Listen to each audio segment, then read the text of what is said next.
bonsoir à toutes et à tous. Merci d'être avec nous. Bienvenue, mesdames et messieurs, dans cette nouvelle édition d'information à la une de l'actualité haïtienne. L'incertitude plane toujours sur la séance autour de la déclaration de politique générale du Premier ministre nommé. La commission sénatoriale spéciale n'aura pas le temps d'étudier les dossiers des membres du nouveau gouvernement, même s'il est mis en place avant la date butoir du 9 mai. La constitutionnaliste Mirland Hippolyte Maniga, toujours favorable à un changement de régime politique en Haïti, une conviction renforcée par le président de la commission d'amendement de la Constitution, le député Jerry Tardieu, lors d'une rencontre mercredi avec des étudiants de l'Université d'État d'Haïti. Des activistes politiques qui se réclament de l'opposition ont organisé mercredi un sit-in devant les locaux de la Cour des comptes à l'avenue Christophe pour exiger le rapport définitif autour de l'enquête Petro-Caribé. Troisième atelier de réflexion du ministère de l'Éducation nationale et de la formation professionnelle et ses partenaires les 8 et 9 mai sur l'enseignement supérieur et la recherche en Haïti autour du thème modernisation, enjeux et gouvernance. À l'étranger, le président Donald Trump entend renforcer les sanctions contre les secteurs miniers et métallurgiques en Iran, en dehors de celles déjà imposées aux banques et à l'industrie du pétrole. Toujours à l'étranger, les récentes arrestations en Algérie ont provoqué un sentiment de satisfaction au sein du mouvement de contestation. Toutefois, la méfiance à l'égard du régime demeure. Voilà, mesdames et messieurs, pour l'essentiel de cette édition. Restez branchés sur la chaîne 54. Ces titres et bien d'autres seront développés tout de suite.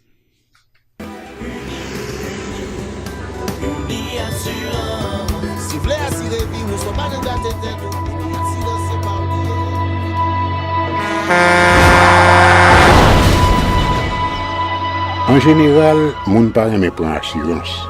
Yo considéré que son l'argent rejeté. Et pourtant, l'argent assurance te doué dans budget ou à côté l'argent caille avec l'argent mangé.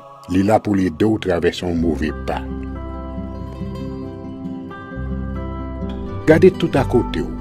Ouais comment gros problème qu'on entre sur moun sans attendre.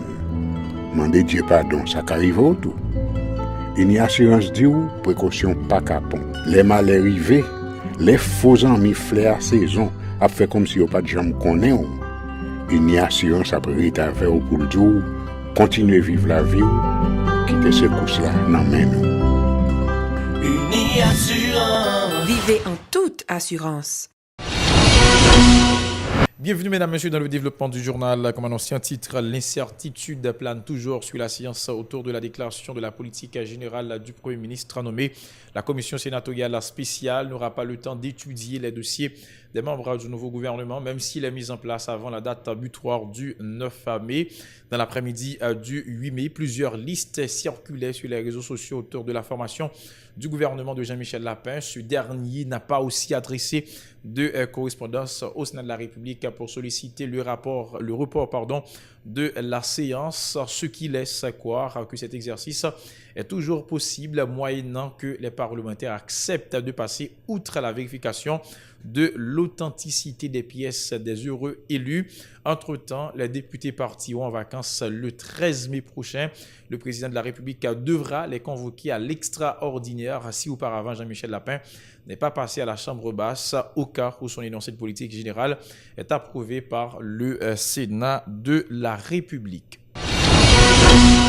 Autre nouvelle, le régime politique prévu par la Constitution est-il une entrave au progrès d'Haïti? C'est bien le thème d'une conférence débat organisée mercredi au local de la faculté de médecine de l'Université d'État d'Haïti par des étudiants. À l'occasion, la constitutionnaliste et professeure d'université Mirland Hippolyte Maniga continue de se prononcer en faveur d'un changement de régime politique. Elle estime que cette démarche pourra contribuer à renforcer les structures de l'État. Mirland Hippolyte Maniga, au micro de Moïse Saint-Éloi et de David Mercius. Effectivement, bon rapport entre système politique là, régime politique là et politique de développement, s'il est capable de faire, s'il n'est pas capable de faire. Alors, le problème est de savoir qui rapport vous voulez.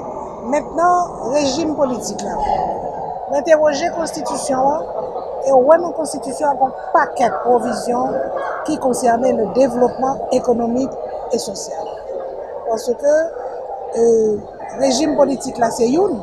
Ça veut dire comment institution est organisée, comment pouvoir exécutif, pouvoir législatif, pouvoir judiciaire, comment ils ont organisé, ils ont dit qu'ils sont indépendants. Il faut que nous bien reconnaître que indépendant pas veut dire que chaque monde a fait ça, il veut un rapport entre eux. Quel type de rapport qui peut gagner entre exécutif et législatif? Par exemple, le fait que l'État lui-même, qui croit faire tout, qui m'a connaît tout, l'État lui-même est capable efficace. Voilà toute la question. Or, c'est vrai que soit considérer l'histoire d'Haïti, histoire depuis le début, depuis que y a un Parlement, toujours gagné un conflit de compétences, d'autorité, de pouvoir entre exécutif là et législatif. De son côté, le député Thierry Tardieu, président de la commission chargée d'amender la Constitution, a abondé dans le même sens, affirmant que l'actuel régime politique est une entrave au développement du pays. Selon lui, l'exécutif bicéphale ne facilite pas la gouvernance de l'État. Thierry Tardieu au micro de Moïse Saint-Éloi de David Mercius. Nous-mêmes, nous partons du principe que jeudi, il y a une conférence sous thème est-ce que le régime politique là sont entraves au progrès d'Haïti. Nous-mêmes, nous répondons oui. C'est pour ça, dans la commission spéciale sur l'amendement de la Constitution, que ma présidée a nous demandé de changer. Le régime que nous avons là, c'est un régime hybride. Ça veut dire qu'il y a deux têtes, il y a deux gens cabouels. C'est un régime de côté monarchique constitutionnel et son régime républicain de l'autre. Nous pensons qu'il faut nous simplifier les bagailles pour nous faciliter la gouvernance de l'État, pour nous faciliter que les gens qui ont une responsabilité pour gérer le pays, puis bien gérer. Nous disons que si nous retirons primature, nous avons fait plusieurs bagailles. D'abord, nous permettons que la démocratie prenne plus j'arrête. Il y a un président, il y a un vice-président, capable de même aller dans l'élection pour vendre le peuple là, il y a un rêve, il y a un projet, il y a un idéal. Là, vous votez, c'est eux qui sont responsables devant la nation. Si nous retirons primature, nous avons plus de scope pour nous faire développement, pour nous faire social. Et surtout, nous venons retirer un espace marchandage, côté que il y a plusieurs députés avec sénateurs, heureusement ce n'est pas tout, qui toujours faufiler pour faire marchandage dans le fait noir, pour être capable d'imposer des ministres, des secrétaires d'État, des directeurs. Nous-mêmes, nous prenons courage à demain pour nous dire qu'il faut rééquilibrer les pouvoirs. Le Parlement est important, mais il faut qu'il reste dans ses attributions de légiférer et de contrôler l'exécutif. Un groupe d'activistes politiques qui se réclament de l'opposition a manifesté mercredi devant les locaux de la Cour supérieure des comptes et du contentieux administratif à l'avenue Christophe pour exiger le rapport définitif des conseillers sur l'affaire Petro-Caribé. Ils ont dénoncé le laxisme des autorités judiciaires dans le traitement de ce dossier. Écoutons-les au micro de Mario Sylvain et de Guy Noël. Jodi à nous venons pour le dernier rapport nommé Cour des comptes pour demander est-ce que le dernier rapport, ça c'est rapport qui mène nous toujours à la prison, à l'hôpital, à dans cimetière, ou bien c'est l'argent qu'on a besoin. Les gens qui mangent l'argent, il faut qu'ils banou. Li pas banou, nous devons considérer des comptes pour nous demander le rapport. Dans l'autre semaine, c'est que les gens qui mangent l'argent de Petro-Caribé en avié. Nous avons commencé à attaquer madame, nous avons attaqué petite, nous avons attaqué famille, parce que sommet vers Haïti. Journée aujourd'hui, nous demandons à l'autorité judiciaire pour prendre forme corps. Mais mettez en bas tout bandit, tout le monde qui a simé la troublaille, tout partout dans le pays. C'est dans ce sens, nous-mêmes, dans l'ensemble des organisations politiques de l'opposition, nous croyons qu'avec Jovenel Moïse, pas qu'à gagner un procès équitable qui fait dans le dossier Petro-Caribé, parce que Jovenel Moïse doit être trempé bien fort. Et bien dans ce sens, nous demandons à la population pour lever camper. Nous disons 18 mai, c'est la mobilisation générale tout partout dans le pays. Pour ne joindre pas Jovenel Moïse, dans ce sens, pour mettre la justice en branle pour lumière qu'a fait sous question de ce Petro-Caribé. Le ministère de l'Éducation nationale organise les 8 et 9 mai le 3e atelier de réflexion sur l'enseignement supérieur et la recherche en Haïti autour du thème modernisation, enjeux et gouvernance. La conférence des recteurs et président des institutions supérieures en Haïti, Corpuya, et l'agence universitaire de la francophonie AUF sont partenaires à cette activité selon le recteur de l'université d'État d'Haïti. Petit Fritz Deshommes, qui est aussi président de la Corpuya. Eh bien, cette initiative permettra de mettre à nu les problèmes que confronte le secteur universitaire et de dégager des pistes de solutions. Cette déclaration, micro de Mario Sylvain et de Riguard Noël. La question de la modernisation, la question de la gouvernance. Et pour nous comprendre la question de la gouvernance, là, simple, il suffit que nous regardions dans la ouïa, nous voyons que n'importe qui là, n'importe qui côté, il y a des cailles qui relèvent les têtes, université, sans que nous ayons même espace pour ça, sans compter question professeur, question programme. Donc, c'est un aspect fondamental. Lorsque dans l'université, on va former les gens, on va former cadres, on va former dirigeants, on va former avenir pays. Donc, il est normal que nous réfléchissions sur gens pour secteur universitaire, secteur enseignement supérieur. Comment vous structurez tête, qui règles qui vous mettez, qui conditions pour nous ouvrir une université et qui gens pour une institution tant que Corpuya qui regroupe un ensemble d'universités publiques et privées, comment lui-même est capable d'organiser tête pour constituer un véritable interlocuteur sous question d'enseignement supérieur dans le pays d'Haïti. Et nous dit, par exemple, au niveau du ministère, il y a des efforts qu'on fait. C'est-à-dire que nous-mêmes, comme universitaires, nous avons préféré que les résolutions appliquées rapide, vite.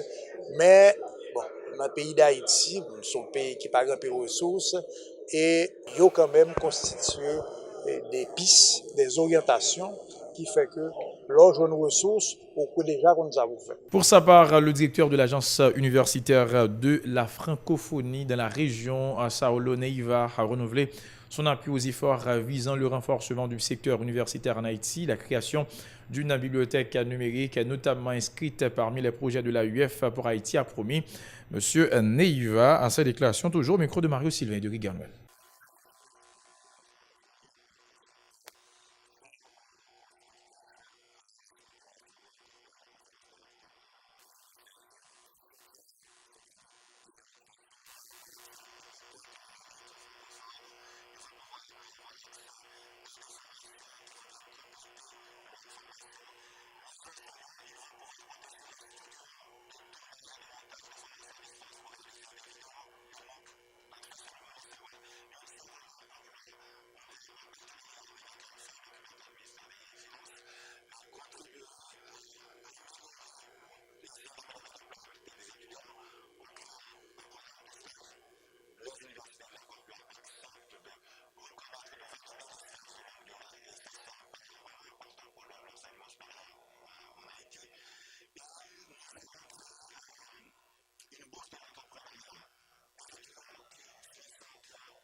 À présent dans l'actualité internationale, le président américain Donald Trump a imposé mercredi de nouvelles sanctions contre les secteurs iraniens du fer, de l'acier, de l'aluminium et du cuivre, en plus des secteurs pétroliers et bancaires déjà visés pour renforcer la pression sur le régime de Téhéran et a menacé de prendre de nouvelles mesures si l'Iran ne change pas radicalement d'attitude. Une décision prise après que l'Iran s'est affranchi de 2 engagements pris dans le cadre de l'accord international sur son programme nucléaire dont Donald Trump a claqué la porte il y a un an, jour pour jour. Le président des États-Unis a toutefois réaffirmé dans un communiqué son espoir de rencontrer un jour les dirigeants de l'Iran pour négocier un accord. Britanniques et Américains ont tenté d'afficher leur unité face à l'Iran, même si les premiers sont en toujours partie prenante de l'accord quand les seconds en sont en sortie. Toujours à l'étranger, les récentes arrestations de l'influent frère du président déchu Abdelaziz Bouteflika et des anciens chefs des puissants services de renseignement suscitent un mélange de satisfaction et de méfiance parmi les figures du mouvement de contestation en Algérie. La plupart se réjouissent que Saïd Bouteflika, accusé par le mouvement d'avoir usurpé le pouvoir à la faveur de la dégradation de la santé de son frère, d'avoir orchestré des tentatives de maintien tient au pouvoir répondent de ces actes, mais elle se méfie aussi d'une justice expéditive ou revancharde au service d'une lutte de clan au sommet ou destinée à endormir la colère populaire qui réclame le départ des personnalités toujours en place issues de l'appareil du régime Bouteflika. Voilà, mesdames, messieurs, pour l'essentiel de cette édition d'information. Merci à vous qui l'avez suivi. Toute l'équipe vous invite à rester branché sur la télévision Pacifique, la chaîne 54, pour la suite de la programmation.